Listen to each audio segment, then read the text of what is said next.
Oussem Aouar, il est en équipe de France. Au jour d'aujourd'hui, Oussem Aouar est en équipe de France.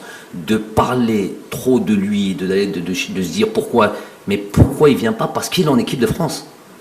Donc, maintenant, vous allez me dire oui, il est en équipe de France, mais il n'a pas encore joué avec l'équipe de France A. Donc, il est sélectionnable. Difficilement sélectionnable si on regarde le passé.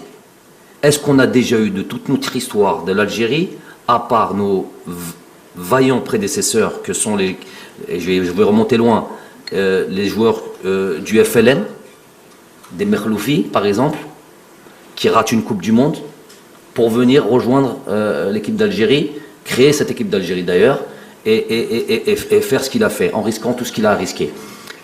À part ça, est-ce que vous avez dans le passé, vous, des joueurs d'équipe de France, qui sont en équipe de France, et qui disent, bon maintenant j'arrête l'équipe de France, je fais la démarche, je change de nationalité sportive, et je vais en équipe d'Algérie. Ça n'a jamais existé. Donc là, si ça se fait, ça sera une première. Disons que ce n'est pas impossible. Comment? Qui a parlé? On est tous d'accord. Donc maintenant, si ça se fait, ça sera une première.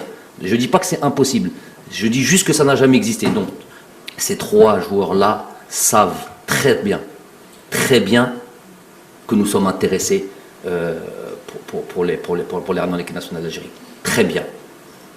Et si maintenant, ils veulent déplacer le problème et transférer la maladie, et ils disent non, moi, on ne m'a pas appelé, on ne m'a pas contacté, on ne m'a pas parlé, je ne sais pas s'il y a un intérêt de l'équipe nationale d'Algérie. Si vous dites ça, la deuxième question c'est, ok d'accord, on ne vous a pas contacté, mais est-ce que ça vous intéresse? Ils doivent vous répondre oui, non, et leur problème est réglé.